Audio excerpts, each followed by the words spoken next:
Welcome to the Deep Dive. We're the show that takes your sources, digs into them, and pulls out the insights you really need to know.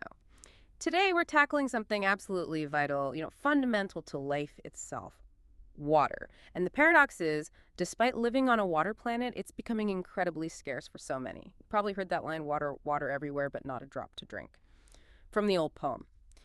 Well, that feeling is more real than ever today, and that's really our starting point for this deep dive. We're going to look at the global water crisis and, importantly, the amazing solutions people are developing. Our mission today, pretty straightforward.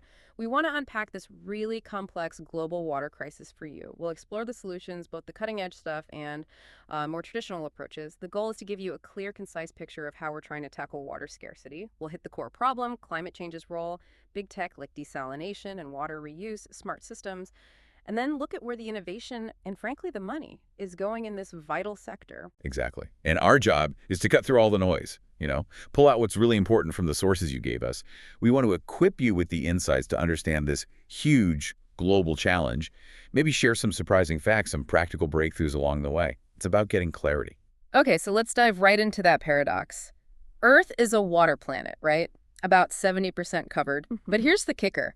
Only a tiny fraction of that is actually water we can use. That's the core issue. 97% of all the water on Earth is salt water. In the oceans, mostly. And that salt water, well, you can't drink it. It actually dehydrates you. Right. And you can't really use it for farming either. It damages the plants, the soil. And for industry, it corrodes pipes, machines, all the infrastructure we rely on. It's just fundamentally unsuitable for most things. So 97% is out. What about the rest? That 2.5% fresh water? Sounds like it should be enough, maybe? You'd think so, but here's where it gets tricky. Accessibility. Of that small freshwater fraction, about 68%. Yeah. It's locked up solid. Locked up where? In glaciers, mostly. Ice caps. Think Antarctica, Greenland. It's frozen, basically out of reach for us right now. Okay, so that's a big chunk gone. What's left? Well, another 30% or so is groundwater, hidden underground in aquifers. Some is reachable, but a lot is very deep, hard to get to, and slow to recharge. So if you do the math, what does that leave us with? It leaves less than 1%. Less than 1% of all the water on Earth is easily accessible freshwater. Lakes, rivers, reservoirs, wetlands. Wow.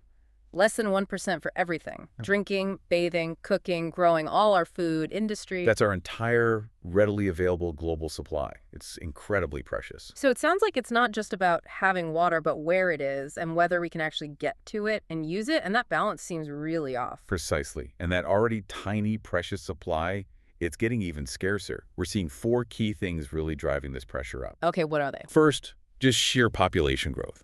We're over 8 billion people now. That means more demand for drinking water, sure, but also vastly more water for growing food, for energy production, everything. Makes sense. More people, more needs. What's second? Climate change. This is a huge one. Hotter temperatures mean more evaporation from rivers, lakes, reservoirs. Yeah. The water just disappears into the air faster. Right. Plus, it means less snowpack in mountains. That's critical meltwater for rivers in many places.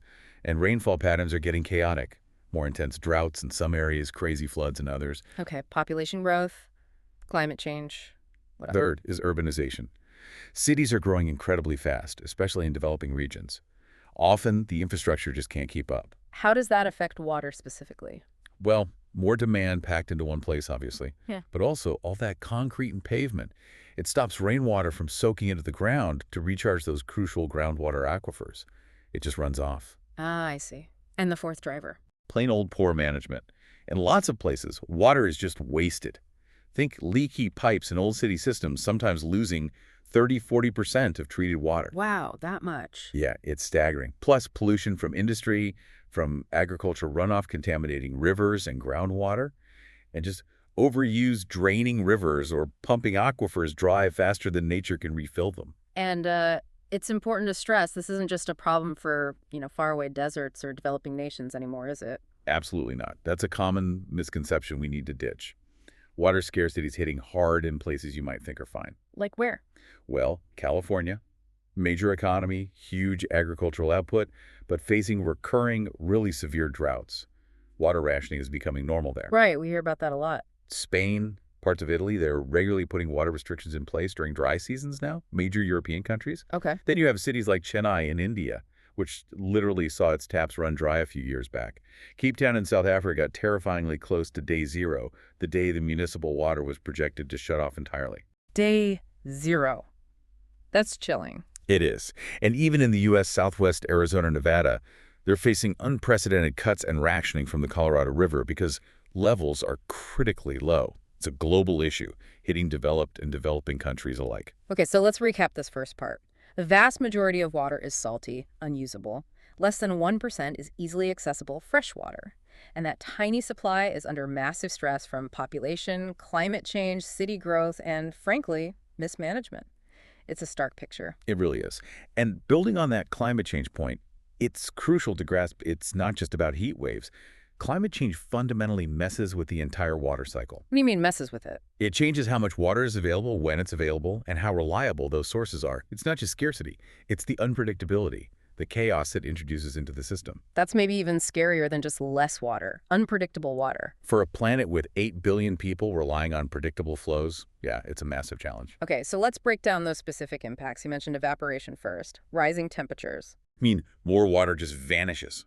Warmer air holds more moisture, so it pulls more water out of lakes, rivers, reservoirs, even the soil itself. Like leaving a bucket out on a hot day, the level just drops faster. Exactly that principle. Mm-hmm. But scale it up globally, that's less water for drinking, less for irrigation, less for hydropower dams.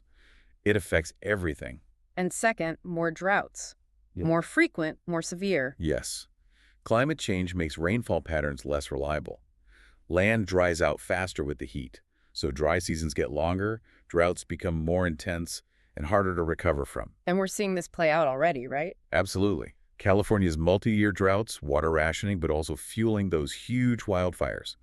The Horn of Africa. Repeated failed rainy seasons leading to terrible humanitarian crises.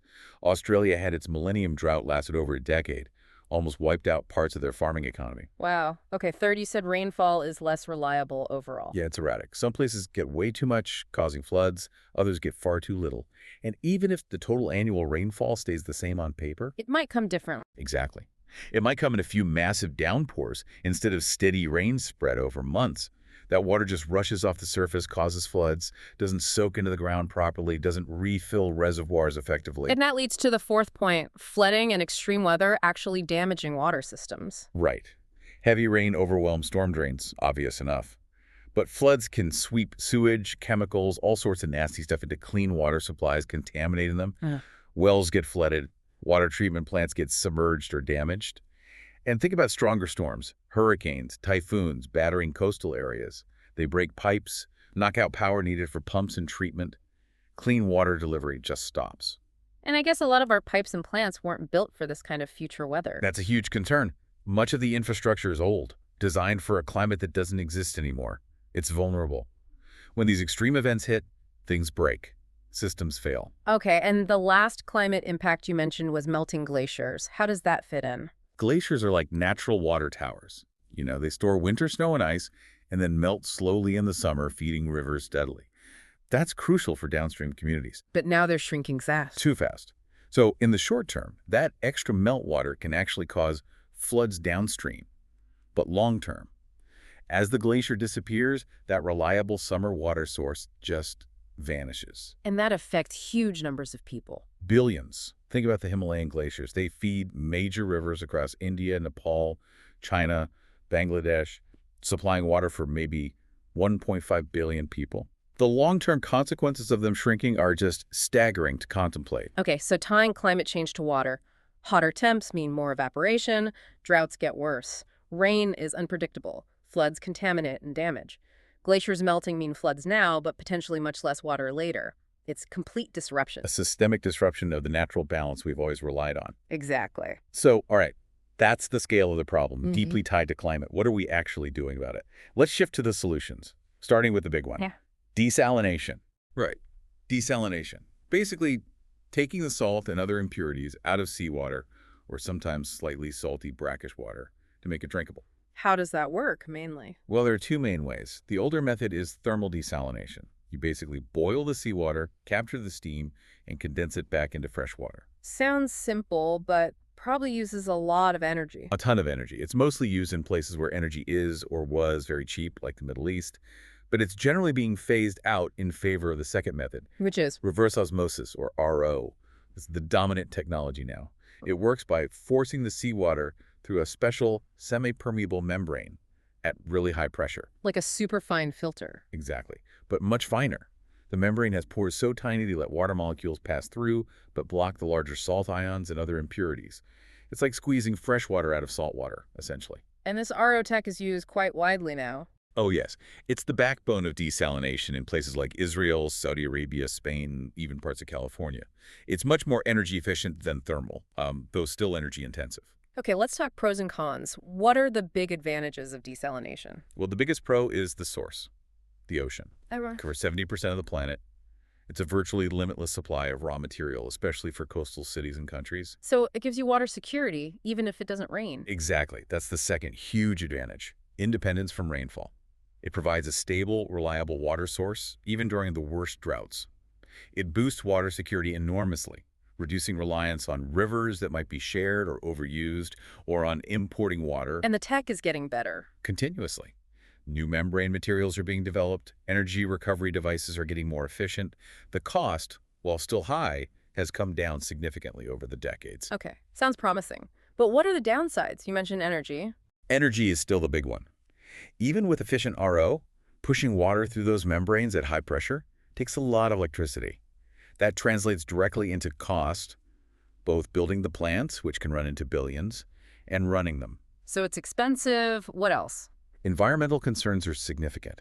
When you take fresh water out, you're left with this super salty waste stream called brine. Right, the leftover stuff. What do you do with it? Usually it's discharged back into the ocean. But if it's not dispersed properly, this highly concentrated salt water can create dead zones on the seabed, harming marine life by drastically increasing local salinity.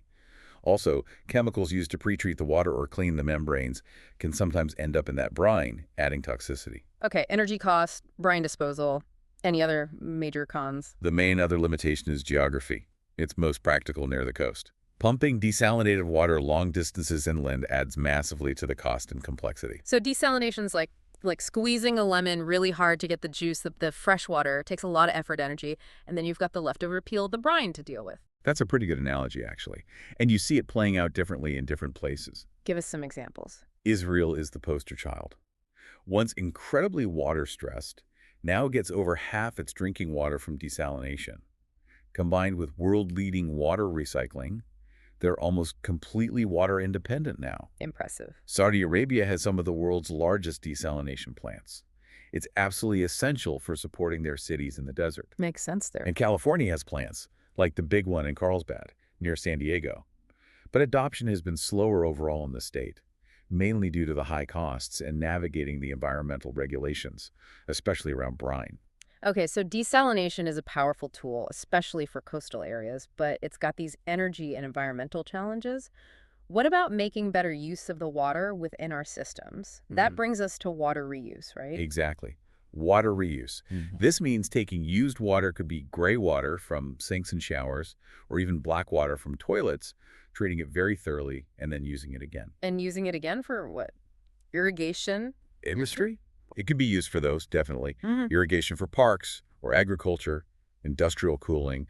But the real game changer, and the one that gets the most attention, is treating it to such a high standard that it's safe to drink again. Ah, the famous toilet to tap. That phrase makes people uneasy. It does. And we have to acknowledge that yuck factor is real. It's a natural human reaction. But the science is incredibly robust. Oh, so? The treatment processes used for what's called potable reuse are multi-stage, incredibly advanced, often involving microfiltration, reverse osmosis again, UV light, advanced oxidation. They remove basically everything: pathogens, chemicals, pharmaceuticals. So the end product is actually safe? It's scientifically proven to be as safe, or often even safer, than water from traditional sources like rivers or reservoirs, which can have variable quality. Singapore's Neem Water program is a fantastic example. Orange County in California has been doing it safely for decades.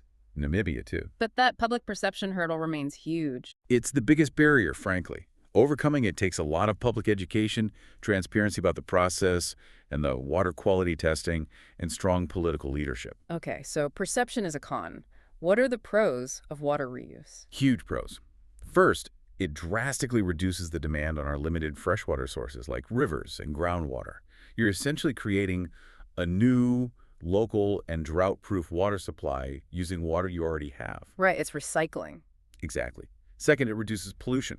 Instead of discharging treated wastewater into rivers or the ocean, potentially causing environmental issues, you're cleaning it up fully and reusing it. Good point. Energy use compared to desal. Generally lower. Treating wastewater takes energy, of course, but usually less than forcing seawater through RO membranes, so it's often a more energy-efficient option. And its reliable cities produce wastewater constantly, regardless of the weather. Okay, lower energy, reliable, reduces pollution. Mhm. But perception is tough. Any other cons besides the yuck factor? Infrastructure costs can be significant. You need advanced treatment plants, obviously, and sometimes you need separate pipe systems. One for drinking water, one for recycled water used for irrigation, for example. That dual piping adds complexity and cost. And safety regulations must be incredibly strict. Absolutely paramount. Continuous, rigorous monitoring and very strict regulations are essential to ensure public health and maintain public trust. There's zero room for error. Okay, so reuse is powerful, especially in cities, but needs careful handling. Now, let's talk about making the whole system smarter. Smart water systems. What are these exactly? Think sensors, IoT devices, AI, big data, all applied to managing water infrastructure. It's about bringing our often aging water networks into the digital age. So instead of just pipes in the ground, it's pipes with brains. Kind of, yeah. A good analogy is if your traditional water system is like, say, a basic 1970s car does the job, but manually operated, maybe leaks a bit, you don't know what's wrong till it breaks down. Oh. A smart water system is like a modern Tesla. It's full of sensors, it's connected, it's constantly monitoring its own performance, predicting problems, optimizing energy use, giving you real-time updates. Right, I get it. So what are the concrete benefits of making water systems smart? The biggest one is reducing water loss. Remember those leaky pipes losing 20, 30, even 50% of water in some cities? Yeah, staggering numbers. Smart sensors, acoustic sensors, pressure sensors, flow meters deployed throughout the network can detect leaks almost instantly, pinpointing their location so crews can fix them quickly. That saves enormous amounts of precious treated water and money. Okay, leak detection is huge. What else? Real-time monitoring of the whole system, pressure, flow, water quality. Operators can see problems developing before they become major breaks or contamination events. Much faster response times. So proactive instead of reactive. Exactly. And that leads to predictive maintenance. AI can analyze data from sensors on pumps and valves, predict when a piece of equipment is likely to fail, and schedule maintenance before it breaks. That prevents costly emergency repairs and extends the life of the infrastructure. Makes sense. Any benefits for us, the consumers? Yes, definitely. Smart meters at homes and businesses allow customers to track their own water usage, often via an app. That transparency helps people understand how much water they're using and encourages conservation. Some systems can even detect leaks within your own house. That's useful. Okay, sounds great. Downsides to smart water. The main one is the upfront investment. Buying and installing all those sensors, the communication networks, the software platforms, it can be expensive, especially for smaller towns or utilities without big budgets. So cost is a barrier. Anything else? Data and cybersecurity. You're collecting vast amounts of data about a critical piece of infrastructure. That data needs to be managed securely, and the system needs to be protected from cyber attacks that could potentially disrupt water supply. That requires ongoing vigilance and investment, too. Right, critical infrastructure needs critical protection. Okay, so we've got desal, reuse, smart systems. Let's look ahead now. What's on the cutting edge? Where's the innovation happening? There's a lot going on. Broadly, the goals are often about making existing processes, like RO, even more efficient, and also about finding new ways to provide water, especially in decentralized ways for remote areas. Okay, tell us about membrane tech first. You said RO relies on membranes. Right, the membrane is the heart of the system. And researchers are doing amazing things at the nanoscale now, developing nanotech membranes with incredibly precise pore sizes, sometimes tailored to repel certain ions or attract water molecules, all designed to let water through with less pressure, saving energy. And you mentioned graphene before. Yes, graphene-based membranes. Graphene is this incredible material, a sheet of carbon, just one atom thick, super strong, highly conductive, and potentially allows water to pass through much faster with less resistance than current membranes. So the hope is graphene could make desalination or reuse significantly cheaper and more efficient? That's the potential, yes. It's still mostly in the research and development phase. Scaling it up is a challenge, but it could be a real game changer in the coming years if it pans out. Cool. What about powering these energy-hungry processes? That's another huge area. Mm-hmm. Renewable power desalination. Directly pairing desalination plants with solar farms or wind turbines. Makes perfect sense, especially in sunny, water-scarce places. Exactly. Think Middle East, North Africa, Australia, the U.S. Southwest. Solar thermal can provide heat for thermal desalination, or solar PV panels can generate the electricity for RO pumps. Even small, off-grid communities can use simple solar stills. And wind power works great in many coastal areas. So it tackles the energy cost and the emissions problem of diesel. Precisely. It makes the whole process much more sustainable long-term. What about bringing desalination to places without big plants? That's where modular and mobile desalination units come in. These are smaller, often containerized, plug-and-play systems. Like put it on a truck and drive it somewhere. Pretty much. They can be deployed quickly after a natural disaster to provide emergency drinking water, or set up in a remote village that's not connected to a water grid, or used by military or humanitarian missions. Some are even solar-powered, making them self-sufficient. That sounds incredibly useful for specific situations. Absolutely. A single container-sized unit might provide clean water for hundreds of people without needing any existing infrastructure. Okay, so lots of tech innovation. Is the money following? Where's the investment going? Yes, there's definitely a shift. Water is increasingly seen not just as a social necessity, but as a critical economic and strategic resource, especially in the context of climate change. So investors are paying attention. Venture capital is definitely flowing into water tech startups. They're looking for the next big thing in advanced filtration, AI for water management, decentralized systems, leak detection. Why the interest now? Several reasons. Water is seen as recession-proof. People always need it. Climate change is highlighting water risks, creating a market for solutions. And governments are starting to offer more incentives for water innovation and conservation, which de-risks investment. And what about public funding? Governments, international bodies? Huge investments there, too. Water infrastructure upgrades are becoming a key part of climate adaptation plans for many cities and countries. They're funding smart water networks, projects to improve rural water access, coastal resilience measures that often involve water management. And internationally? Organizations like the World Bank, the UN, various development banks are funding major water projects in developing nations, often linking clean water access to broader goals like health, education, and economic growth. Who are the global leaders really pushing the boundaries here? You mentioned Israel, Singapore. Yeah, Israel is still the benchmark in many ways. High diesel use, near total wastewater reuse for agriculture, pioneers of drip irrigation. They had to innovate out of necessity. Right. Singapore is another standout, a tiny island, almost no natural water. They built a super resilient system using what they call the 4 national TATs: imported water, rainwater harvesting in reservoirs, high-tech water reuse and water, and desalination. Plus, crucially, massive public education and buy-in. And Saudi Arabia. Investing billions in massive desalination plants, increasingly linking them with solar power. They're even designing futuristic cities like Neom with water sustainability supposedly built in from the ground up. Now, you mentioned something really interesting earlier, Africa leapfrogging. Yes, this is fascinating. Instead of spending decades and billions building the kind of sprawling, centralized pipe networks common in older cities networks that are often leaky and inefficient. They're jumping straight to newer tech. Exactly. Yeah. Many countries are deploying modern, digital, often decentralized solutions. Think about Kenya or Rwanda using mobile money-enabled smart water kiosks in villages or informal settlements.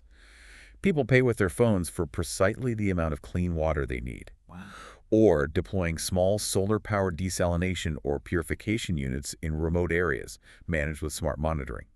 It's often cheaper upfront, faster to deploy, and fits really well with the existing mobile technology ecosystem that's so prevalent across the continent. It's helping close that urban-rural water access gap much faster. That's genuinely exciting. Okay, beyond these bigger systems, what other emerging tech should we know about? Things that are maybe a bit further out or work differently? Oh, there's some really cool stuff. One area is atmospheric water harvesting, or AWH, literally pulling water out of the air. Like from humidity, even in dry places. Yes. There are different approaches. Some use special materials called sorbents that absorb moisture from the air, even at low humidity levels, and then release it as water when heated slightly, sometimes using waste heat.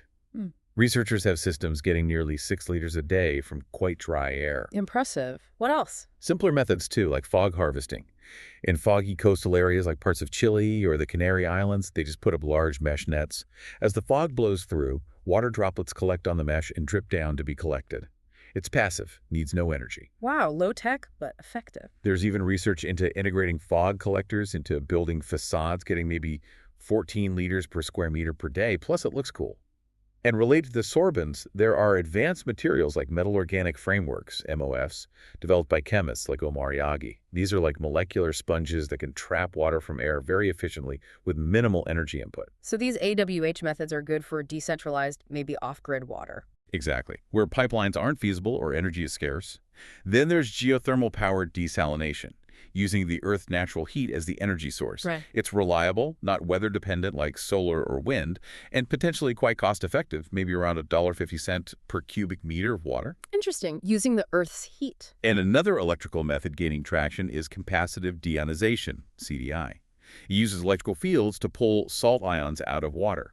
It can be much more energy efficient than RO, especially for brackish water, potentially using 70% less energy.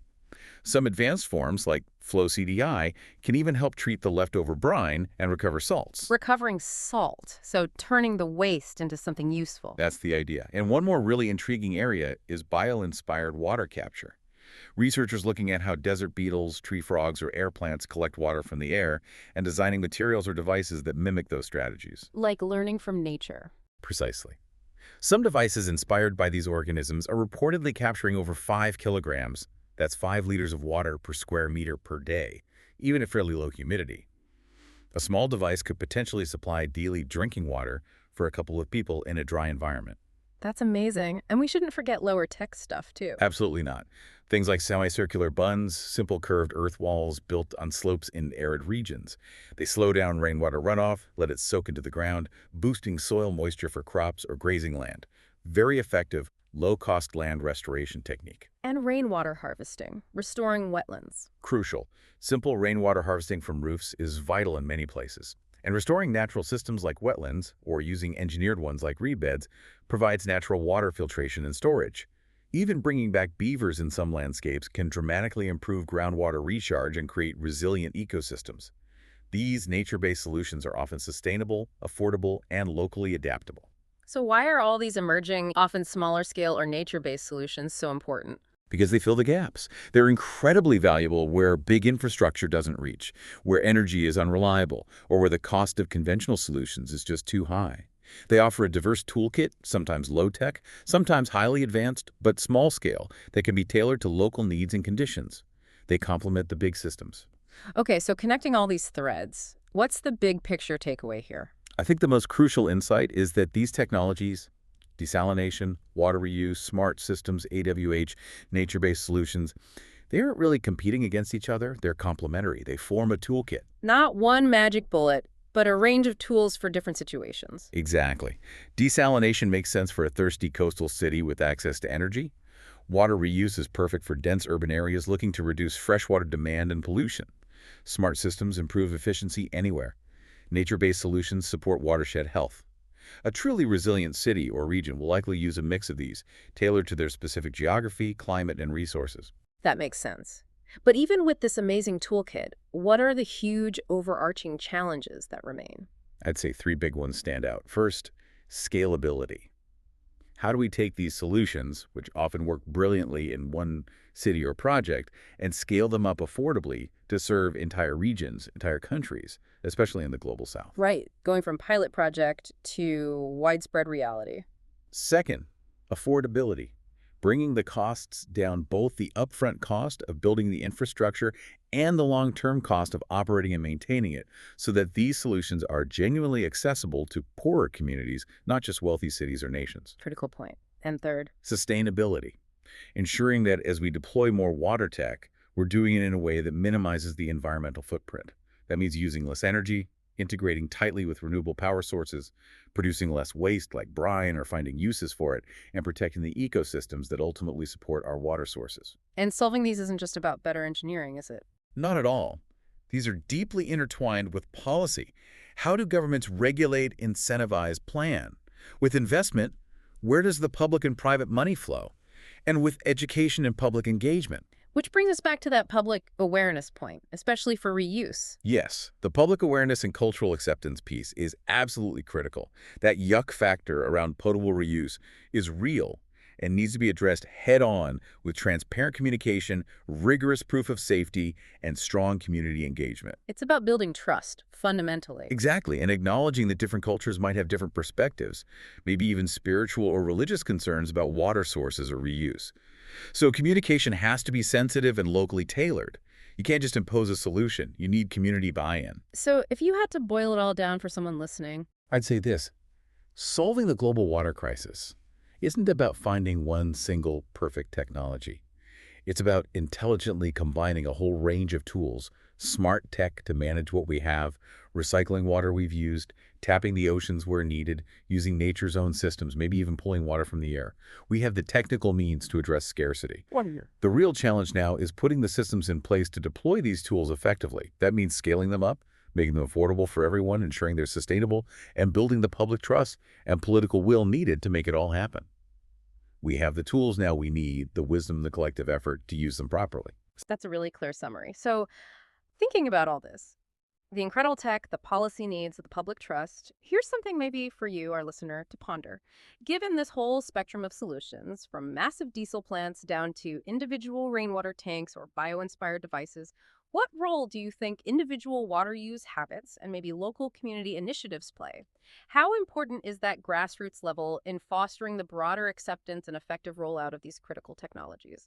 How do we best blend this amazing technological power with our shared collective responsibility to secure a water future for everyone? Something to think about.